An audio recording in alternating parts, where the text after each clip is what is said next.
Thank you. Happy New Year, everybody. Happy New Year. Happy New Year. Happy New Year. Good to see everybody. All right, we are typical. We socialized about 10 minutes after the hour, so time for us to get started. Very fortunate to have Hamilton County Commissioner Chris Monzel with us this morning. Before we bring him up, though, we got a couple of housekeeping items to take care of. I'd like to bring up Lorraine Woodbury? Yeah, come on up from the Mount Healthy Business Association. They're having a business expo, and she just wants to give us a little insight on what they're up to. So, Lorraine, welcome. Good morning. Good morning. Who meets this early? Our meeting is until 10. I'm with the Mount Healthy Business Association, and we're having a Business Connection Community Expo on March the 15th at the American Legion Hall in Mount Healthy. And we would like to invite your businesses to join us. We have applications. The cost is $30 for a booth. My contact information is on here, so you can sign up. If you have any questions, you can see me afterwards. Is this the first time you've done this? No, this is our, well, it's done in the previous years, and then we did one last year, and then we're going to do it again. So it's kind of off and on, but hopefully more on than off. Great. Thank you. Thank you. Pauletta. Where's Pauletta? Pauletta. Hi, good morning, everyone. The Northwest School District has partnered with United Way to offer a free tax prep program through Kroger's and Ernst & Young. Every Saturday in February, well, not every, the 8th, 15th, 22nd of February, and the first Saturday in March at the Houston Conference Center. Any family or individual making $52,000 or less are entitled to have this free service done. Last year, we helped quite a large number of people. It was the most successful inaugural year the United Way has had at any of their locations. So I do have flyers if anybody would like to take those to their businesses or share with employees or community members. That would be great. Thank you. And we have to do a little recognition here. How about a round of applause for our new police chief?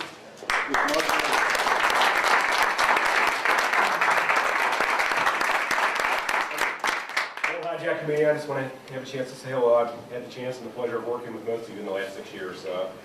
My message to our alumni group last night was, if you like the direction the department was going in the last 6 years, you're going to love me. The decisions we made, the programs that were successful for the department, were all made from team decisions. Angela Meyer, Chief Colerain, I'm always going to call him that, and myself. So that's how we're going to continue to do things. So I'm excited to get forward, moving forward, and if I can do anything for any of you, my door is always open. Thank you. Great. Thank you. Great. And another piece of good news, Renee, do you want to make the announcement? Come on. All right, so is everybody aware that First Watch is coming in next to Potbelly? How many have been to a First Watch? Is this a good deal? Or absolutely. Yes. So congratulations again to them all. A lot of great things happening. We're excited about that. Keep the positive things going. In front of you, I want to make sure everybody's aware of this. We don't want you to get out without reading through this. The snowball, the CTBA snowball, we have had a hiatus for a while. This is going to be coming back February 1st, Colerain Country Club. The information's in front of you. Obviously, it's a very short amount of time before we get there. We're looking for all the help we can get, sponsorships. Obviously, the more people we can get, the more successful it's going to be. The proceeds from this event all go directly to the Scholarship Endowment Fund. So, we have north of $100,000 in there. We have had the great privilege of awarding many scholarships to local high school seniors. And so, great cause, a lot of fun. And so, we'd love to see each and every one of you there at that event. So if you have questions, Tom, myself, Connie can certainly help you out if you want to lend a hand or anything at all. So just please get involved. So with that, Chris Monzel, very fortunate to have him back again, so we must not have upset him too bad last year. Well, thank you very much. Appreciate it. I want to turn this over here. How's everyone doing this morning? Good. Good. It's much warmer today than it has been the past couple of weeks, or a couple of days actually. So, except the kids are pretty disappointed they had to go back to school finally, after it seems like a month off for vacation, but it's been very good. I want to thank you for having me again to present kind of how Hamilton County's doing right now. This is a precursor. We usually do a State of the County speech in February, but just kind of wanted to lay out the land for you of how we're trying to keep Hamilton County moving in the right direction. And Colerain Township is a huge part of that. You're our largest township in Hamilton County, and we want you to be successful as much as possible. So however we can help you down at the county, please let us know, and moving forward for your area as well as for the rest of the Hamilton County. Because as you know, over the past couple of years, we've seen a lot of downturn within Hamilton County in regards to the amount of sales tax that was being collected, property tax values decreasing, massive amounts of hits to the Hamilton County budget. And I have a slide here that actually real quick. I'm going to go through our general fund, just outline, a little bit on Metropolitan Sewer District, my favorite topic. It's always either the Bengals or the sewers, and they both stink. So, I know it's such an easy one. It's such an easy one, but those are kind of my two favorite topics. And then the last one is kind of our Hamilton County facilities and what we're trying to do with that with this year. So our general fund this year, we just passed our general fund budget. And by law, we have to have a balanced budget every year. Unlike Washington, D.C., where they can borrow money and print money, Hamilton County, we don't have that. I've been looking for that printing machine for the month, but we don't have it. So we can't do it. So what we have to do is what we take in is what we can spend. And so this year marks another year where we have reduced our budgets. We're now at $200 million. Several years back, we were up to $300 million. So just I'll go over a couple of charts here. And from 2007, we've seen a massive reduction in the amount of money that we're using in our general fund. And again, that's because of the economy. So this year we passed a $200 million budget for our general fund. But then we have all these other funds, too, that we deal with. From our voted property tax levies, which I'm sure we'll talk a little bit about, the sewer district, jobs and family services, that is all federally funded, passed through the state. We have the riverfront development, that's the whole stadium sales tax, that's a whole nother budget. The engineer has their own budget that they get through the gas tax and from the state funds. So altogether, all of our other restricted funds is almost $900 million. Now in that, I get a lot of times, well, what about the streetcar? Are you guys paying for the streetcar? Are you guys paying for city pension system? Is any of that within the general fund? It is not. We can talk a little bit about the MSD. As MSD are City of Cincinnati employees, so we do have a little pension issue with that in regards to the MSD budget. Hamilton County Park District, that's a separate budget as well, along with the public library. We do not have any control over those budgets. Those are through their levies that they have. We don't even control their levies. Their boards put them on the ballot, or give them to us to put on the ballot.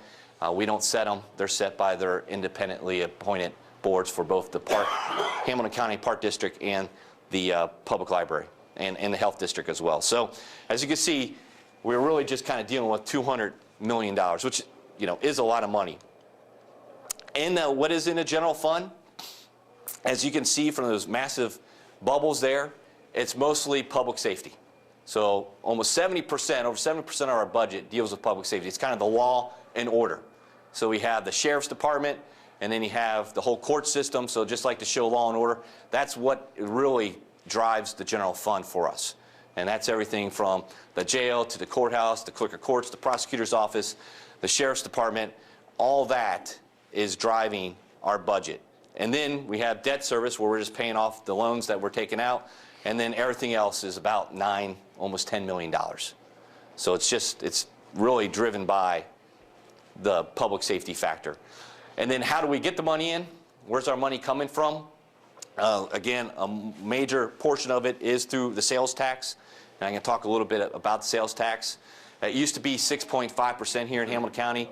Thank you to our state legislature. That just went up to 6.75. So we had a 0.25% increase that passed through the state budget this past summer. So now our budget, our county's is 6.75 sales tax. Out of that, a half a cent goes to the stadium fund. Other half goes to our general fund. The rest goes back up to the state in Columbus. So out of that 6.75, only 1% stays here. The rest goes back up to Columbus and gets distributed. And that's, some of the other intergovernmental money here. Some of that money does come back down through the local government fund. Our property tax, brings in another good chunk of change. Service fees that are put out there, and those are everything from, your dog tags to, things that you pay for government services, and then also fines from court fines, and then we do make some interest. So this is how kind of the money we bring in pays for our budget in the general fund. So as I mentioned, it has dropped significantly. Since 2007, our general fund has dropped almost $50 million, $45.7 million. And all that is due to, we've had a decrease in interest earnings, basically because of all the speculation that was going on and some of the risk of investment. We've been set at how much we can invest our money in, so we can only make so much in interest. So, and not to mention with the stock market being so horrible over the past few years, we're not making much anyway on that. Our state revenue got cut. Our court revenue went down, property tax went down. Just the property valuation and the impact on Hamilton County is billions of dollars that we've seen. It's massive a hurt on our county budget. And then with the property tax was the real estate transfers, and then our building permits also were going down. So this was a very negative trend that we saw over the past 7 years. But I think what we're seeing is starting to see a rebound on it. And this general fund expenses. So to match it, we had to reduce our general fund expenses. So the rebound that we're seeing down here is our sales tax is starting to bounce back up. Our property transfers are starting to turn around. It looks like the real estate market is starting to pick up. So 2013 actually was a very positive year compared to the last 6 years before. So we are definitely trending in the right direction. We're kind of keeping our fingers crossed, hoping that continues for next year. But the one thing we're trying to do is to keep our taxes as low as possible and our fees as low as possible, because the last thing we want to do is have businesses and residents move out of Hamilton County, because that's just going to keep shrinking this pie even further and get us into a bad situation. Any question, and if you got any questions at all during this time, you can raise your hand. Seriously, I'm kind of going through a lot of this high-level stuff quickly, but if you got any questions on the budget, just let me know. But like I said, we've right-sized the county government. We've reduced our workforce by 1,700 employees. We closed a jail. These are really tough decisions that were made over the past 7 years. And with that, we've been able to keep our budget balanced, not increase taxes, and been able to, provide services still on a very lean and effective delivery system in the government. Yes? Are the court costs and the police costs or safety costs as a percentage of the total budget, is that fairly typical of counties the size of Hamilton County throughout the U.S.? Is that high? I do not know compared to other counties across the U.S. I know from when I was on Cincinnati City Council, yes, public safety is a massive driver of typical local government funds. It was the police and fire down at City Hall definitely was a significant, over 50% of the budget. So compared to other counties nationwide, I don't have that statistics on me, but I'm assuming it's kind of in the same ballpark. Okay. Yeah, just because, if you're looking at, oops, I don't know how that happened, sorry. If you're looking at the law and order system, right? You got the police, sheriff's cars, the sheriff deputies, you have the jail, you have the infrastructure of the jail, you have the running of the jail, you have, the folks working the jail, from the prosecutor's office, you have all the lawyers that you're dealing with, to the clerk's office of just running the court system. It's just a massive infrastructure of people. It's a big business. And with that, it just drives your budget and everything else.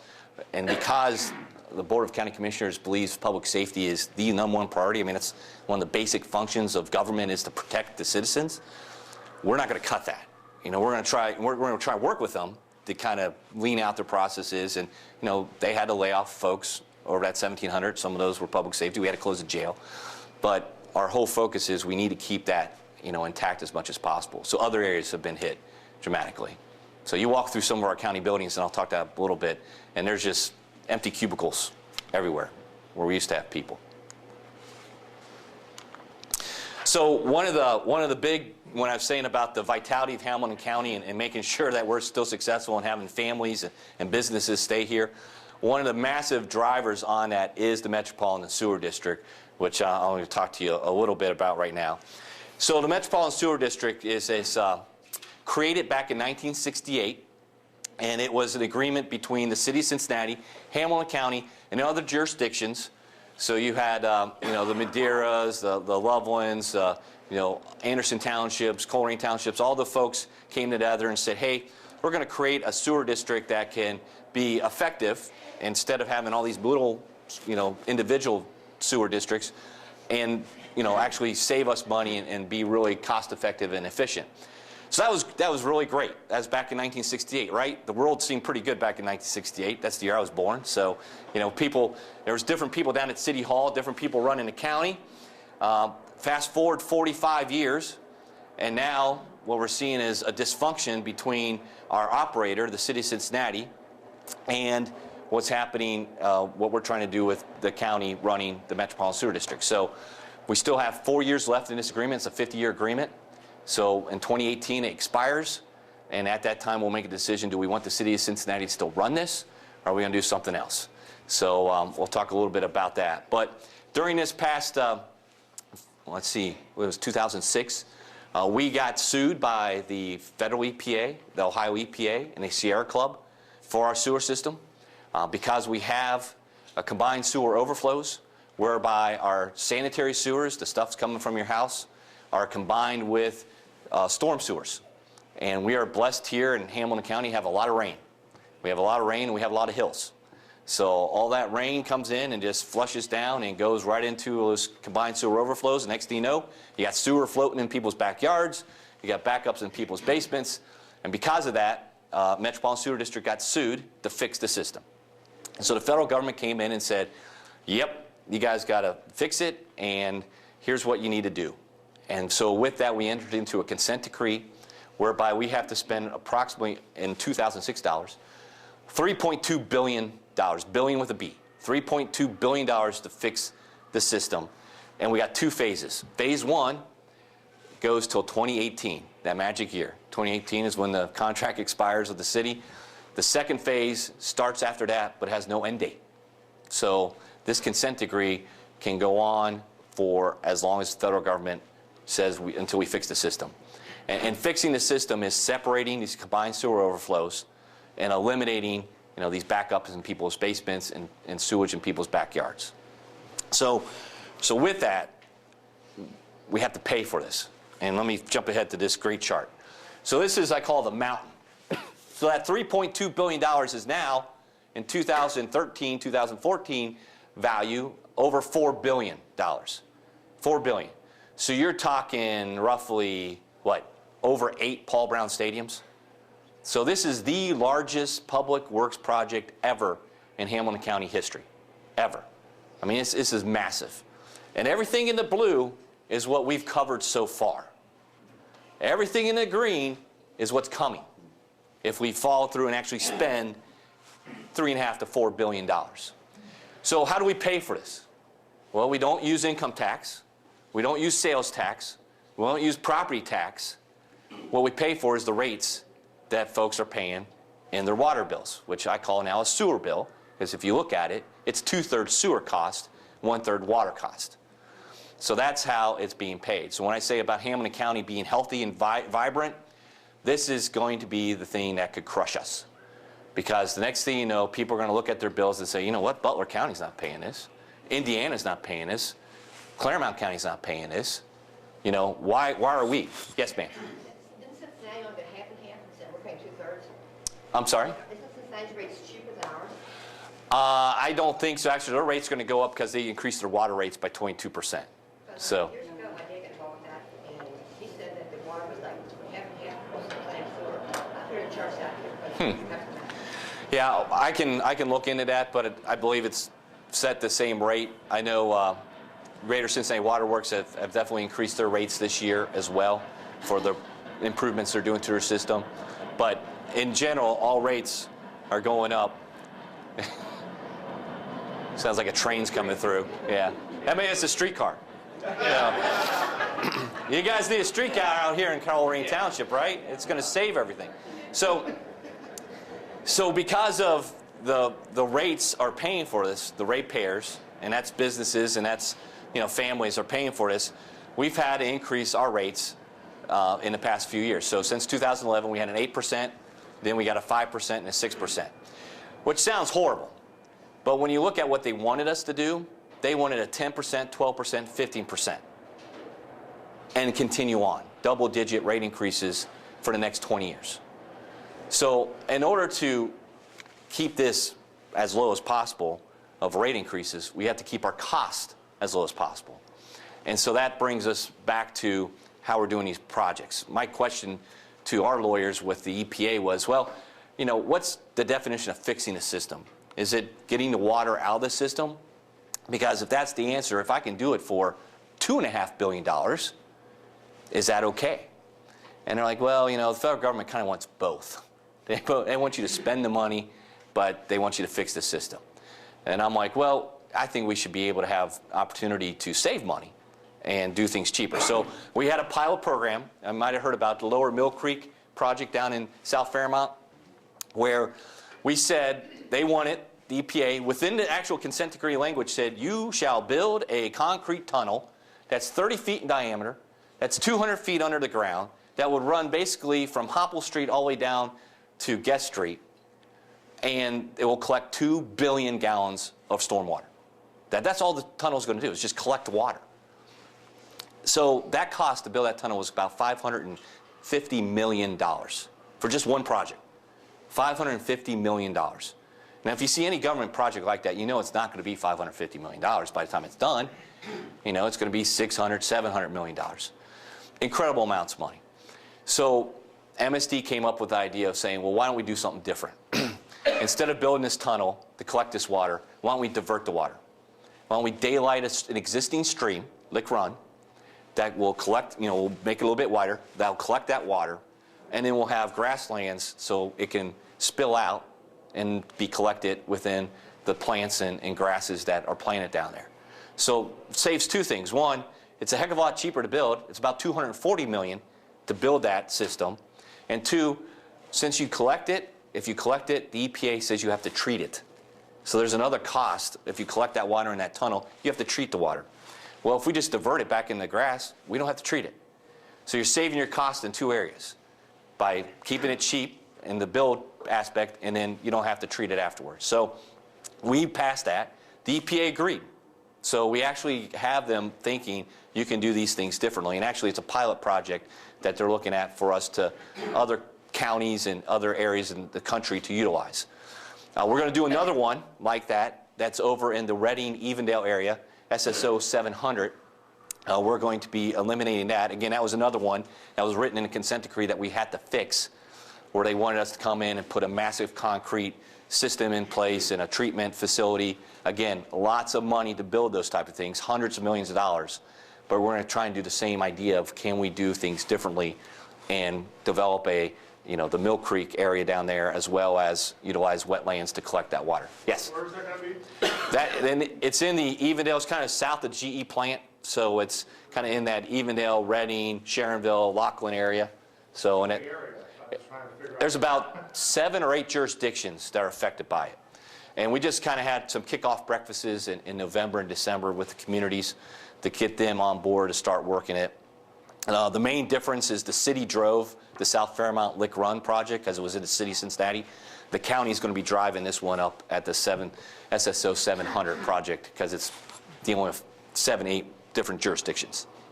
So, but it's a great project because, again, it's like, can we do something that's going to reduce the cost and at the same time help communities, you know, develop some parks, some wetlands, some opportunities instead of just having a massive tunnel rip it up their community in a treatment plant. Can we do things at least more cheaper and more effective? And that's the whole concept. We've hired a new director of our utilities for the county. Dave Meyer has been hired in. You might know Dave Meyer from around here. He's an excellent resource for us in order to keep our eye on MSD. Because again, MSD is a city-owned operation. They're city employees. They take the directions from the city of Cincinnati. Even though we're the owners and we are the ones that are responsible, at the end of the day, they're the ones that are operating it, and so they feel they are, guided by city council, which, is my last bullet there, which I'll talk briefly about, and that's in regards to some ordinances. So the city of Cincinnati passed 3 different laws, one a local hire law, a local preference law, and a responsible bidder law. I did it again. A responsible bidder law, where they're trying to get the work to be by city companies of the city of Cincinnati and city residents. So with that, because of those laws that they passed, a couple of things. One, immediately it eliminated bidders. So before you would have a project that you might have 10 to 12 companies come in and bid on. Now, because of the criteria that the city of Cincinnati has put in place, you're getting about 3 companies. So automatically your costs are going up. And typically it's about a 15 to 18% cost increase. So when you're talking about, this mountain of money, 15 to 18% cost is massive. You're talking hundreds of millions of dollars. So, and secondly, by the state law, they're illegal. The counties can't pass saying we have to hire so many people from Colerain Township, or we have to hire so many people from Sharonville. It's illegal. You can't do that. But unfortunately, the city is a charter government, and per their view, they have a right to do that. It has their home rule. They can pass their laws, and they are allowed to do that. But we're like, well, wait a minute. We're a county-run facility. You can't do that because we're run by the state law. So right now we're having this kind of legal standoff of who's right. And currently, with the new mayor, who gets it, who actually, John Cranley, actually agrees with us that the county owns the system and the city should not be involved with this stuff and setting these policies. He was elected. We were thinking in December we were going to actually get these laws repealed and we'll be moving on our way. Because we've stopped funding projects that have been bid out under these criteria because we want to keep our costs low. So now we're getting to a point where the federal government's saying, if you miss any milestones, we're going to fine you. So you have certain milestones you got to meet for this consent decree. If you don't start meeting them, we're going to fine you for not meeting them. Well, that's more money. It's going to drive up the cost. So with the new city council and a new mayor, we're thinking in December, we're going to get these things repealed. Everything's going to be great. We're going to be moving on our way. Well, that didn't happen. City council decided just to table looking at it, so they didn't even vote to repeal those ordinances. And so now we're kind of in this little standoff. And what we're trying, and I know, I was just on Brian Thomas this morning, he was hammering me saying, sue them, and just go to court, just get an injunction, get this thing done. And I agree. I think that's where we're going to end up. My colleagues on the county commission want to try one more effort to see if we can get the city to stop these responsible bidder and local hiring ordinances and do something different. And they're trying to use the Banks project. The Banks was a city-county cooperation project that worked very well. It's being very successful right now. We're trying to utilize the same program that we used on that for MSD. But honestly, I don't know if the city council is going to buy it. I think when it's all said and done, we're going to end up in front of a judge who's going to say, county do this, city do that. But we'll find out. We got a couple weeks here, so it's going to be pretty interesting. Real quick, we are doing an audit process on MSD, something that they're not too happy about, but what we're trying to do is make sure that where they're spending the money is actually necessary, because a lot of times they'll come in and present a project to us, and they'll say it's going to cost this much, but in reality, we know it's going to cost this much, but there's this little extra that they like to put in so that when they do the project, and if they overrun, they're actually under budget because they've set the bar so high. So we've actually hired an outside firm who've gone in and looked at these projects. We've hired Dave Meyer, who's also starting to go in and go through their budgets and looking at the projects to make sure that they are right-sized. Just this past year, their budget that we passed, we cut off $100 million off what they wanted. They wanted $100 million and more than what we gave them. So it's that type of work that we're continuing to do, because again, in order to keep this rates as low as possible, we got to keep the cost as low as possible. Yes? How long was the previous director on for before Dave? This is the first one. Oh. So this is a new position. We just Audit is really in order. Yes. So this is because again they were city function, city employees. The current director of MSD is a city employee. He reports to the city manager of Cincinnati, So our oversight was one individual who was kind of doing Karen Ball. She was kind of doing compliance stuff for us. That's all the county really had. And we said, you know what, we need to get our person in there running, you know, the show, looking at the books, looking at the projects, making sure that they're doing what they're saying they're doing. Last couple of slides, and I'll open up for questions. Hamilton County facilities. So last year, we also commissioned a study to go look at all the properties that Hamilton County owns. We own over 3,000 properties. And those can be everything from a little side lot somewhere to a garage for our engineers department, to the courthouse downtown, and our county administration building.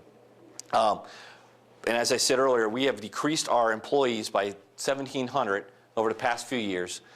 And our campus downtown is roughly about 6 buildings. And we're looking at, in this audit, to say, are we effectively using these buildings? The average age is about 100 years old on some of these. And you probably heard 800 Broadway is one of them over the past couple of days, where the juvenile court is. That pipe burst. So we've had to shut that down for a couple of days. So but you have very old buildings. We have a massive amount of maintenance that are required on them.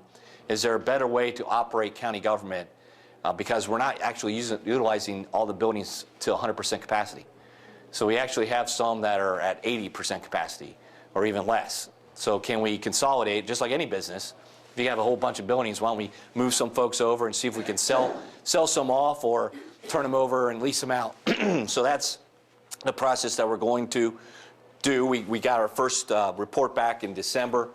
Over the next few months, we're going to kind of look at it and come up with what we want to do with our budget that we have to pass this upcoming fall, of saying how can we eliminate some of these buildings and reduce our maintenance cost, because we're not utilizing the space.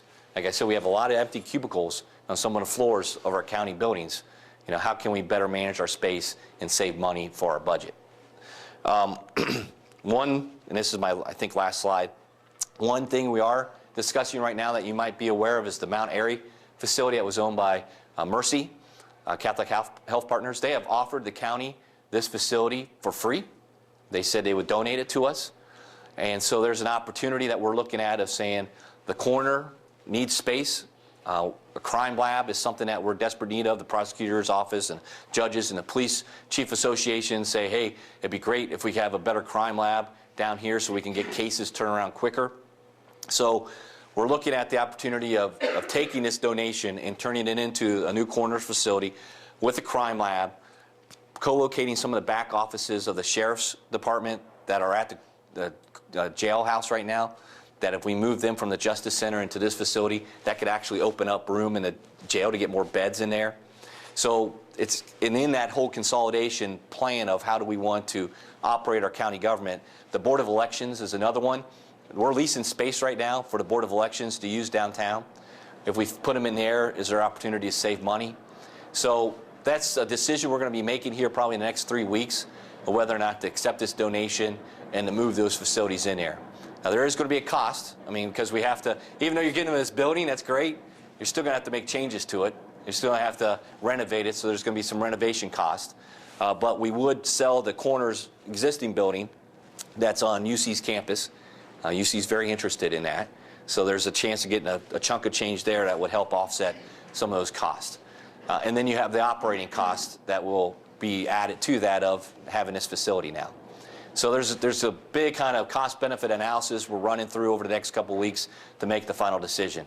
I mean, I would love to have a crime lab, a new crime lab, and a new coroner's facility. But the last thing I want to do is to put a burden on a county budget that in 10, 20 years we're not going to be able to afford running this facility. So that's the analysis we're doing right now.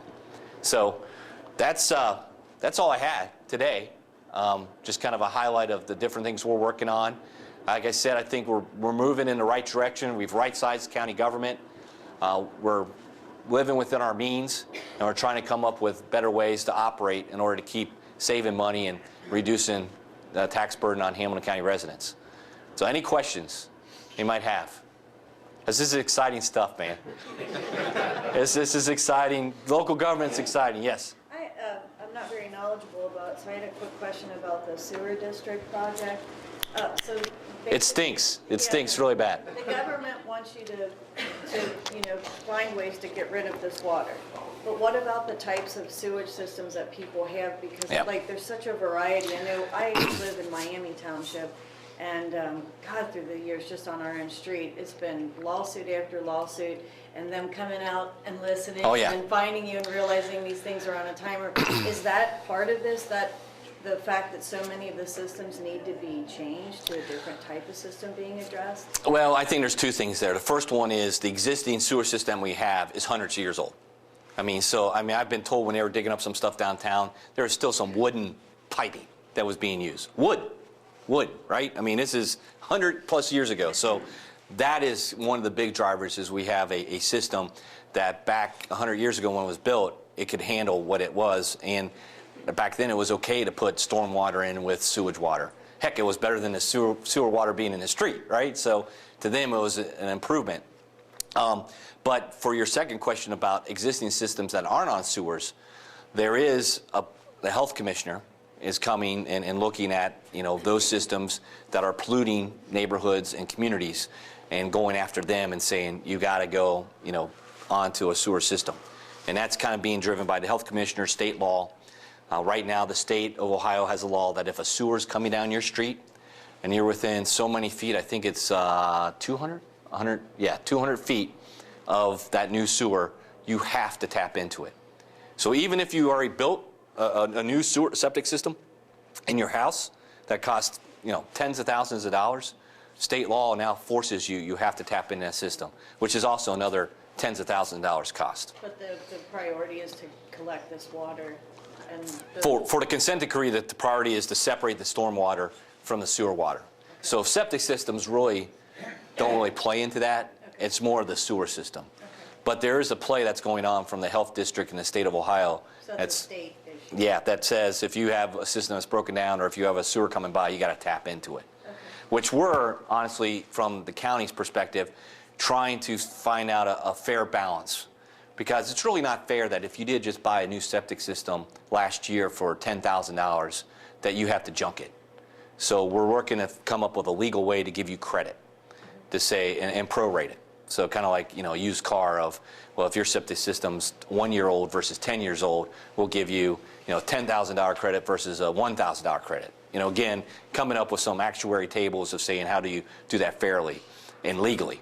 But we're working with that because I know some folks in Colerain, some citizens here are really affected by it, sagebrush and that area, which, is frustrating because you have people who've been in their homes for 40 years on a limited income now because they're retired, and now they're going to get stuck with tens of thousands of dollars worth of bills.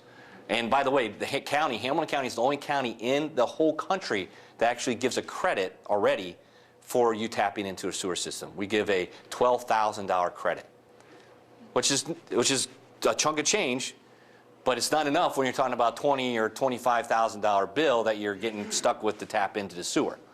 It helps, but again, that $12,000 credit, everybody picks up because it's spread across the whole rate users of the system. So it's not like free money that's out there. It says, oh, I can give you $12,000. You're picking up that cost across all the other ratepayers.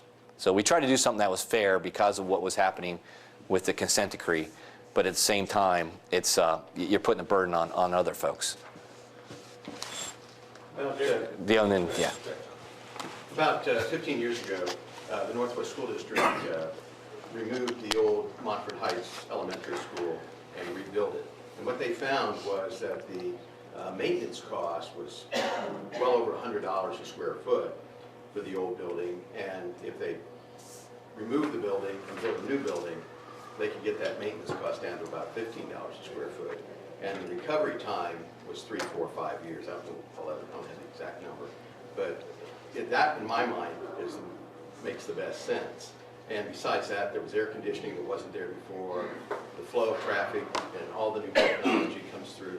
And it may be, I know that 800 Broadway has been It's a beautiful building, but it's a newspaper building. Yeah. It's not a county building, So, but yeah, that's kind of the concept of can we, especially now with the casino down there, you got a lot more interest for some of these buildings to be turned into hotels or apartments or other type of commercial properties that can we, get rid off our rolls in the maintenance cost and either build something new or put into what's existing because we have empty space available.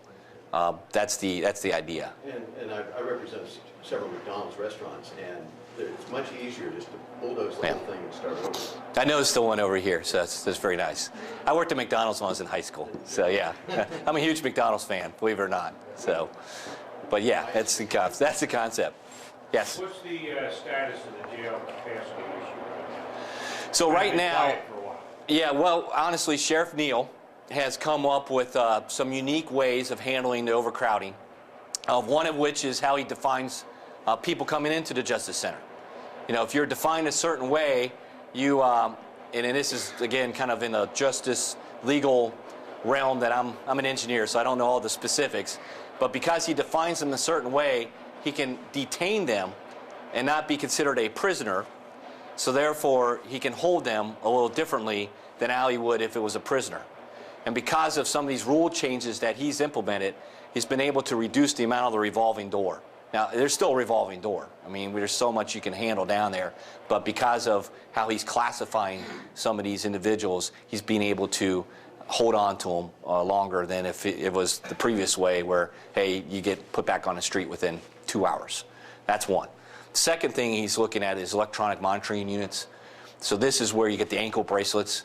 And so for these are the low-level offenses, is to get these folks back out in the community. And there's a lot of savings there, which I get and I agree with him. He's like, we're talking about it, he's like, if they're in the jail and they get sick, I have to take them to the doctor. So I have to pay the doctor cost, I have to pay the transportation cost, that's all on me. But if he has an anklet bracelet and he's at home and he gets sick, he's taking himself to the doctor. He's handling all that. It's not part of my, underneath the Justice Center. So that's the whole idea is can we get more folks on these electronic monitoring units, which, by the way, the technology is incredible. I mean, he was telling one example where a guy was, I guess, a DUI offender, and they knew the guy was at a bar drinking because his sweat had alcohol in it, and it set off the sensor in the monitoring unit. And so, next thing you know, guy's walking out of the bar, and there's the cops are standing there waiting for him because he broke his probation. So the technology is there. There's a cost to it. So it's, again, the balance of, well, what can we reduce? Because, everything has a cost in order to pick up more of these units. And that's what we're trying to do, is to kind of go in that direction, which will help alleviate the jail space issue. And not to mention, if we put these back office operations out at Mount Airy, you're going to open up more space at the Justice Center. So those are kind of the three things we're working on. And that's why you don't really hear too much about it, because we are actually doing things. Yes? On the offer from the hospital, does that include all the buildings that are on that campus? No, because some of those buildings are already privately owned. But it could include the 46 acres of grasslands and others if we wanted it. I think right now we're solely focusing on the one building because we don't have the capacity to utilize the rest. Now, the Port Authority might be called in to look at developing it, just like they're trying to develop Swifton Commons, Old Swifton Commons over in Bond Hill. Is there a chance for utilizing some of that land for commercial development? I'm not sure. But we are also, from a standpoint of that Mount Airy facility I didn't bring up, looking at maybe the city of Cincinnati using some of that space for their police department, so that we have kind of an opportunity to utilize, because there's plenty of room there. And that's the last thing we want to do, is just build it, get this building for free, but then only put in 1-2 floors of use, and you have another 4 floors that are just sitting empty. So we really want to make sure we utilize it efficiently. Yes? I think last year or so, when the Sheriff Neal was at our meeting, one of the things he talked about was looking into combining both the Hamilton County and the city police, and there was a big to-do about all that, and it kind of went away. Where does that whole issue stand now that he's in charge? Well, I'm curious with the new city council and new mayor. I haven't really heard anything about that yet. I know that they have a shared services. That's the new buzzword, where it's like, how can we do things efficiently together, instead of just you having your system and we have our system, and the sheriff and the police department are one of them. I have not heard any ramblings lately of going forward with that. I know a few years when I was on city council there, we were kind of talking, discussing that, but not lately. But with that, there are other opportunities. Been working with the city of Cincinnati, our planning department, and our building inspections, all those folks, we're going to co-locate them to where the cities is, so that when a developer has to come in and get their plans examined, they're not going to the city's building and then walking, or driving 3 or 4 blocks down the road to go to the county. We're going to be in the same building on, in the same, maybe a floor away. So again, that will give more easy access for developers. Instead of having to go back and forth between 2 buildings, they're going to be in 1 building. So again, kind of a shared services idea of how do we combine those. But there'll be county employees, there'll be city employees. They won't be, one group. But it's that type of idea. How do we do things more cost effectively? Any other questions?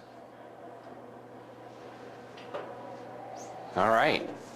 Well, thank you very much for having me this morning. And again, if you have any issues whatsoever in regards to Colerain or Hamilton County, please contact our office. We have Gina Staff, my chief of staff's over there. She has our cards and information that you can contact us at any time. All right. But thank you again for having me this morning. Happy New Year, and look forward to a great 2014. Thanks. You'll come back, right? Oh yeah, I'll be back. And we finished on time. We're off to a good start this year. Again, everybody, please use your help on the snowball. We're around, so if you want to get involved, let us know. Love to have you. All right. Everybody have a great year. Thanks. Thank you.